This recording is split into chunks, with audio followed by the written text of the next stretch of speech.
Whoa, hold on to your teacups, because this royal storm is spilling over. The crown isn't just trembling this time, it's fighting back. And trust me, it's getting messy. Word on the streets of Westminster is that the UK Parliament has had enough of all the royal drama, the Netflix tell-alls, the California sunshine, the crying interviews, and all those "we just want privacy" speeches filmed in million-dollar mansions. Yep, you guessed it. The whispers are loud now. Parliament is allegedly moving to officially strip Prince Harry and Meghan Markle of their royal titles. You heard that right. The Duke and Duchess of Sussex could soon be plain old Mr. and Mrs. Mountbatten Windsor. No crown, no style, no royal glitter, just two people who once had it all and might lose it all. Officially. But before you roll your eyes and think, another royal rumor, think again. Because this time, it's not palace gossip, it's politics. For the first time in almost a century, Parliament, not the palace, is taking the wheel. And behind those guarded gates, a silent war is brewing, one led by none other than the future king himself. So, grab your tea, because I'm taking you deep inside this royal chaos where the whispers began, who's pulling the strings, and why the British crown is finally ready to do what it probably should have done years ago. Picture this: the ancient walls of Westminster buzzing with tension, centuries of secrets humming through those corridors. After years of royal interviews, Hollywood deals, and family betrayal headlines, lawmakers have apparently had enough. Parliament reportedly believes the monarchy's gone too soft, too indulgent, and now they're ready to clean house. According to sources close to the discussion, a quiet proposal is making its way through the halls, a letters patent reform bill. Sounds fancy, right? In royal terms, it's basically a magic paper spell that decides who gets to be royal and who doesn't. And guess who's on that list? Oh yes, Prince Andrew, Princess Beatrice, Princess Eugenie, and of course Harry and Meghan. Imagine that one single document, one royal cleanup. Ruthless, historic, cold as the crown jewels in January. Some call it a constitutional spring cleaning. Others, revenge wrapped in red tape. But one thing's certain, Britain's patience has snapped.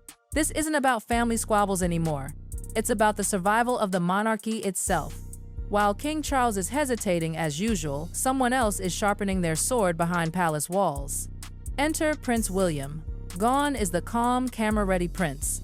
What we're seeing now is a man on a mission. Insiders whisper that William's fury has hit the boiling point. Behind those palace doors, the future king is allegedly backing Parliament's move from the shadows, convinced that the monarchy cannot move forward while Harry and Meghan keep cashing in on their royal past. One palace source dropped a bombshell line. William's ready to cut a limb to save the body, and that limb is his own family. You can feel the chill in that sentence, can't you? William's patience apparently cracked long ago after the Netflix documentary, the Oprah interview, Spare, and every headline that dragged the royal family through the mud. Now he's quietly building what insiders call the reform plan. And get this, William is reportedly even willing to strip his own children's titles, temporarily at least. Why?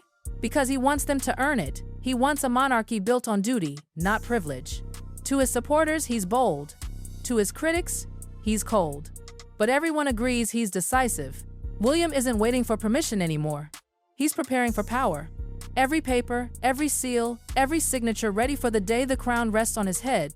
The future king isn't polishing tradition. He's rewriting it. Now, let's talk about the man who still technically wears the crown, King Charles. He's holding the scepter, sure, but rumor has it that William's the one truly holding the power. Inside the palace, Charles is said to be torn apart. On one side, he's a father still hoping for peace, terrified that taking away Harry and Meghan's titles will unleash an international media storm.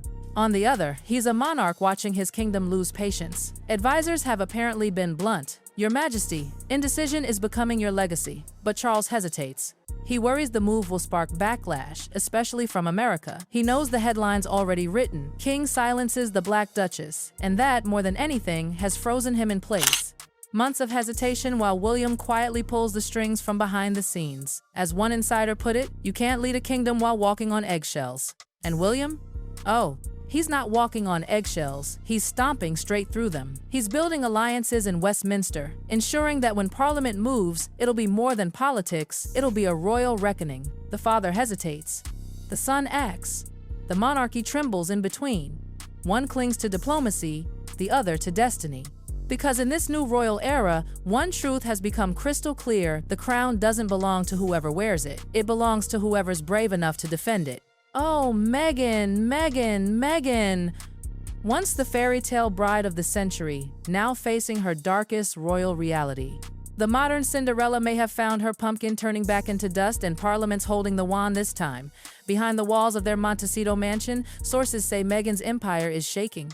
The title Duchess of Sussex isn't just a title, it's her brand, her golden ticket, her trademark crown emoji. Every contract, every brand deal, every fancy podcast line quietly leans on those four little words, the Duchess of Sussex. And now, Parliament's ready to take them away. Insiders say her team is in a frenzy, contracts being reviewed, reworded, rebranded. Because if Meghan loses the Duchess title, she could lose half her value overnight. There's even wild talk that she's tried to legally change her name to Meghan Duchess of Sussex, hoping to lock it down in paperwork before it's gone for good. But the palace isn't amused. Word is that William's lawyers are already ready to block any commercial use of royal styling if the reform bill passes. The Duchess built an empire on a crown. Now, that crown might be repossessed. And while Meghan's team panics, Harry's drowning in regret. Once the rebel prince shouting, "I want out," now he's calling his father daily. According to Palace, whispers, desperate for reassurance, forgiveness, or maybe just a lifeline. But the calls? Unanswered. Inside Buckingham Palace, silence has become the royal response. Poor Harry. The man who once said he wanted freedom is now realizing what freedom without a crown really feels like. Once the bold prince shouting from the rooftops, "I want out," now he's quietly begging to be let back in. Sources close to royal staff whisper that Harry's been calling his father sometimes every single day, hoping for reassurance, maybe forgiveness, maybe just a word. But guess what? No one's answering. Inside Buckingham Palace, the phones ring and ring and ring until silence. Insiders say Harry's world is spinning. Without his Duke of Sussex title, his brand loses its sparkle. No Duke, no mystery, no allure. Imagine being introduced at a big event as Henry Mountbatten Windsor. It just doesn't hit the same, does it? And here's the cruel irony. The man who walked away from the monarchy to find himself is now begging that same monarchy to remember him. His friends allegedly say he swings between pride and panic. One moment he insists he's free, the next he's desperate to hold on to the very thing he abandoned. It's Shakespearean-level tragic, except this isn't a play. It's Montecito, and it's real. Harry thought he could keep the crown without the duty. But now he's realizing something brutal. You can't have the magic without the monarchy. Now, if you think Parliament's move came out of nowhere, oh no, there's a blueprint. Remember Prince Andrew? The Queen's son, once stripped of every honor after his ties to Jeffrey Epstein scandalized the nation? That royal takedown changed everything.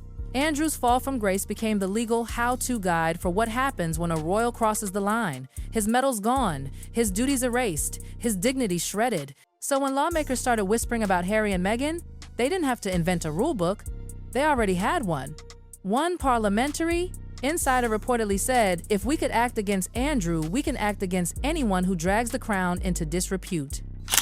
That right there became their mantra, fairness through fire. Prince William, oh, he took that lesson to heart. He saw how the monarchy regained a bit of respect after Andrew's exile, and now he wants to repeat it. Only this time, it's not about scandal, it's about cleansing the monarchy from hypocrisy. If Andrew lost his titles for shame, then Harry and Meghan might lose theirs for betrayal. It's not personal, they'll say, it's precedent.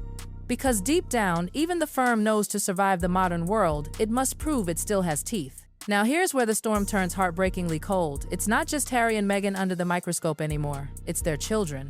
Archie and Lilibet, born in California's sunshine, raised oceans away from royal duty, are suddenly caught in a constitutional thunderstorm.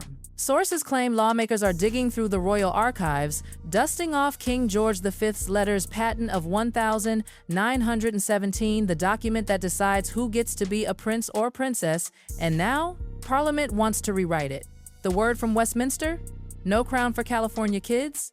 The argument is chillingly simple: titles are for service, not souvenirs. If you're not serving the crown, you shouldn't profit from it. Allegedly, Meghan is furious, calling it erasure by law. She reportedly feels Parliament is trying to wipe her children's royal identity clean. But insiders clap back. This isn't about revenge or race, it's about relevance. This is the monarchy drawing a hard line across the ocean, separating duty from dynasty.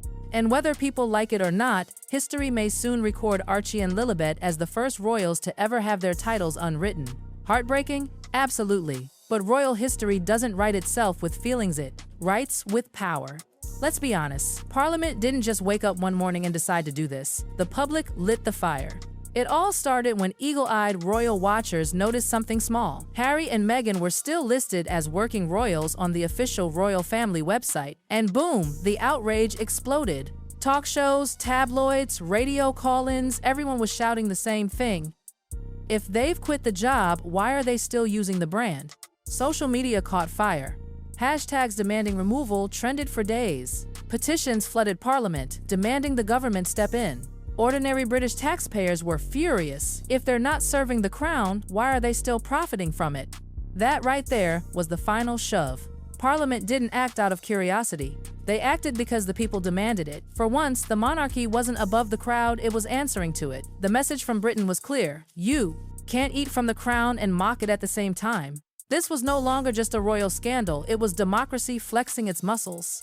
By the time the reform bill reached its final draft, insiders say it even had a nickname, the Great Purge. One stroke of ink, and half the royal family tree could vanish from official status. The draft allegedly listed 5 names: Andrew, Beatrice, Eugenie, Harry, and Meghan. 5 names, 1 bill, a monarchy reborn. Picture it, a late-night session in Westminster.